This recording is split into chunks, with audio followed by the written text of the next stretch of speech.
In this picture taken on May 4, 2017, Kausar Parveen comforts her child who was allegedly raped by a mullah or religious cleric in Kehror Pakka, Pakistan. The Associated Press interviewed more than a dozen children or relatives of children who had been newly assaulted by a maulvi or cleric at the madrasa where they studied. ChaudaryAssociated Press KEHRORE Pakka, Pakistan. Kausar Parveen struggles through tears as she remembers the blood-soaked pants of her 9-year-old son, raped by a religious cleric. Each time she begins to speak, she stops, swallows hard, wipes her tears and begins again. The boy had studied for a year at a nearby Islamic school in the town of Kehror Pakka. In the blistering heat of late April, in the grimy News-Islamic madrasa, he awoke one night to find his teacher lying beside him. I didn't move. I was afraid, he says. The cleric lifted the boy's long tunic-style shirt over his head, and then pulled down his baggy pants. I was crying. He was hurting me. He shoved my shirt in my mouth, the boy says, using his scarf to show how the cleric tried to stifle his cries. He looks over at his mother. Did he touch you? He nods. Did he hurt you when he touched you? Yes, he whispers.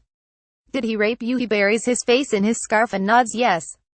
Parveen reaches over and grabs her son, pulling him toward her, cradling his head in her lap, infested with sexual abuse. Sexual abuse is a pervasive and long-standing problem at madrasas in Pakistan. An AP investigation has found, from the sun-baked mud villages deep in its rural areas to the heart of its teeming cities.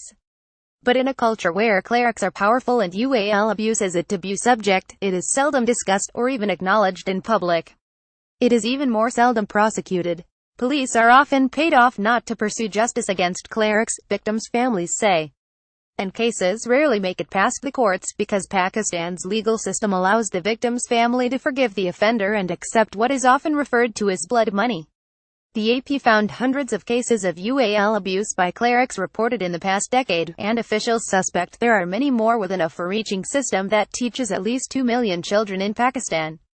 The investigation was based on police documents and dozens of interviews with victims, relatives, former and current ministers, aid groups, and religious officials. The fear of clerics and the militant religious organizations that sometimes support them came through clearly. One senior official in a ministry tasked with registering these cases says many madrasas are infested with ually abuse. The official asked to remain anonymous for fear of retribution. He has been a target of suicide attacks because of his hard position against militant groups. He compares the situation to the abuse of children by priests in the Catholic Church. There are thousands of incidences of ually abuse in the madrasas, he says. This thing is very common, that this is happening. Pakistan's clerics close ranks when the madrasa system is too closely scrutinized, he says. Among the weapons they use to frighten their critics is a controversial blasphemy law that carries a death penalty in the case of a conviction. This is not a small thing here in Pakistan. I am scared of them and what they can do, the official says. I am not sure what it will take to expose the extent of it. It's very dangerous to even try. His assessment was echoed by another senior official, a former minister who says ually abuse in madrasas happens all the time. He also doesn't want his name used because he too has survived suicide bombings due to his stance on militants. That's a very dangerous topic, he says. A tally of cases reported in newspapers over the past 10 years of ually abuse by maulvis or clerics and other religious officials came to 359. That represents barely the tip of the iceberg, says Munaz Bano, executive director of Sahil, the organization that scours the newspapers and works against ually abuse of minors. In 2004, a Pakistani official disclosed more than 500 complaints of ually assault against young boys in madrasas. He has since refused to talk, and there have been no significant arrests or prosecutions. Religious Affairs Minister Sardar Mohammad Yusuf dismisses the suggestion that ually abuse is widespread, saying such talk is an attempt to malign the religion, seminaries and clerics. He says he was not aware of even the cases reported in the newspapers, but that it could occur occasionally because there are criminals everywhere. Yusuf says the reform and control of madrasas is the job of the Interior Ministry. The Interior Ministry, which oversees madrasas, refused repeated written and telephone requests for an interview. The case of Parveen's son was one of at least 3 within a month in the towns of Kehror Pakka and Rajanpur in Punjab province's deep south, according to police reports. Another incident involved the drugging and gang rape of a 12-year-old boy asleep on his madrasa rooftop by former students. and the third was of a 10-year-old boy sodomized by the madrasa principal when he brought him his meal. The cleric threatened to kill the boy if he told. The AP is not naming the children because they are victims of ually abuse. The fear of clerics was evident at the courthouse in Kehror Pakka, where the former teacher of Parveen's son waited his turn to go before a judge. A half-dozen members of the radical Sunni militant organization Sipah-e-Sahaba were there to support the teacher. They scowled and moved closer when an AP reporter sat next to the teacher, who was led to a half-dozen other prisoners. The whispers grew louder and more insistent. "It's too dangerous here," said one person, looking over at the militants nearby. Leave the courthouse. They can do anything here." The teacher had already confessed, according to police, and the police report said he was found with the boy. Yet he swore his innocence in court. "I am married," he said. "My wife is pretty. Why would I do this to a kid?" How madrasas work. There are more than 22,000 registered madrasas or Islamic schools in Pakistan. The students they teach are often among the country's poorest, who receive food and an education for free. Many more madrasas, small 2- or 3-room seminaries in villages throughout Pakistan, are unregistered, opened by a graduate of another madrasa, often without any education other than a proficiency in the Quran. They operate without scrutiny, ignored by the authorities, say residents living nearby. Parveen's son, for example, went to an unregistered madrasa. Madrasas are funded by wealthy business people, religious political parties and even donors from other countries, such as Saudi Arabia. The teachings of the madrasas are guided by schools of Islamic thought, such as Shiite and Sunni. However, unlike the Catholic Church, which has a clear hierarchy topped by the Vatican, there is no central religious authority that governs madrasas. There is also no central body that investigates or responds to allegations in religious schools. Basic responsibility, when something happens, is with the head of the madrasa, says Mufti Muhammad Naeem, the head of the sprawling Jamia bin Auria madrasa in the city of Karachi. There are between 2,000 and 3,000 unregistered madrasas, Naeem says, which makes central oversight even harder. The government has launched a nationwide effort to register madrasas. The keepers of madrasas are also notoriously reluctant to accept government oversight or embrace reforms, according to Aya Rahman of the Independent Human Rights Commission of Pakistan, which makes ually abuse harder to prevent. "This is one of those things, which everybody knows is going on and happening, but evidence is very scarce," he says. He adds that the power of the people who run the madrasas has increased over the years. As the religious right has grown stronger in Pakistan, clerics who were once dependent on village leaders for handouts, even food, have risen in stature. With this rise, reporting of ually abuse in madrasas has trickled off, said human rights lawyer Saiful Mulk. Mulk has police protection because of death threats from militants outraged by his defense of a Christian woman sentenced to death for insulting Islam. "Everyone is so afraid of the mullahs today," he says, Police help the mullah. The fear that surrounds ually abuse by clerics means that justice is rare. The payoff from offending mullahs to police means that they often refuse to even register a case, says Azam Hussain, a union councillor in Kehror Pakka. And the families involved are often poor and powerless.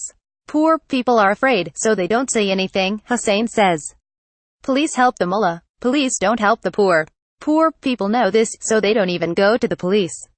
This is particularly true in Punjab, Pakistan's largest province, where more than 60% of its 200 million people live.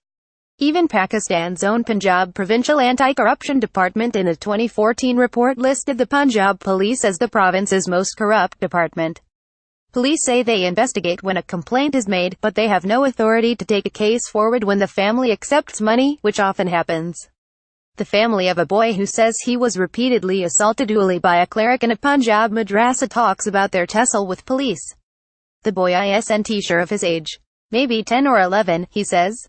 His voice is barely a whisper, his head bent low as he talked. He is surrounded by 24 villagers and relatives, all men, all angry. He says the cleric threatened him with death if he told anyone. "I was ashamed, and I was scared," he says. He told me if I told anyone, my brother, my family, he would kill all my family and he would kill me. He says he begged the cleric to leave him alone. Once, the cleric even swore on the Quran that he would stop but still returned. In August, when the boy was home, the thought of returning to his madrasa became too much. He pleaded with his older brother not to send him back. But his brother beat him and told him to go back. The brother, who would only give his first name as Maksud, looks anguished. "I didn't know," he says. Their elderly uncle, who looks near tears, covers his face and tries not to look in the boy's direction. The boy says another student at his seminary was assaulted by the same cleric. But police released the cleric after senior Punjab government officials intervened on his behalf, according to Maqsood. Demonstrations by villagers forced the cleric's rearrest. Still, Maqsood says, when he went to the police, his honesty was questioned. The maulvi was sitting in the chair like he was the boss, and I was told to stay standing, he says. We are being pressured to compromise. We are poor people. Local police deny charges that they favored the cleric or intimidated the family. They say they have consulted a local Islamic scholar about the rape allegations, and that the madrasa has not come to their attention previously for any wrongdoing. We need witnesses, evidence, says Sajjad Mohammed Khan, Faharis Deputy Superintendent of Police for Organized Crime. The top police officer in the district center of Multan, Deputy Inspector General Police Sultan Azam Temuri, also denies that pressure from clerics or powerful politicians prompts police to go easy in such cases. He says cases are investigated when allegations are made. Temuri says his department is trying to tackle child abuse in general with the introduction of gender and child protection services.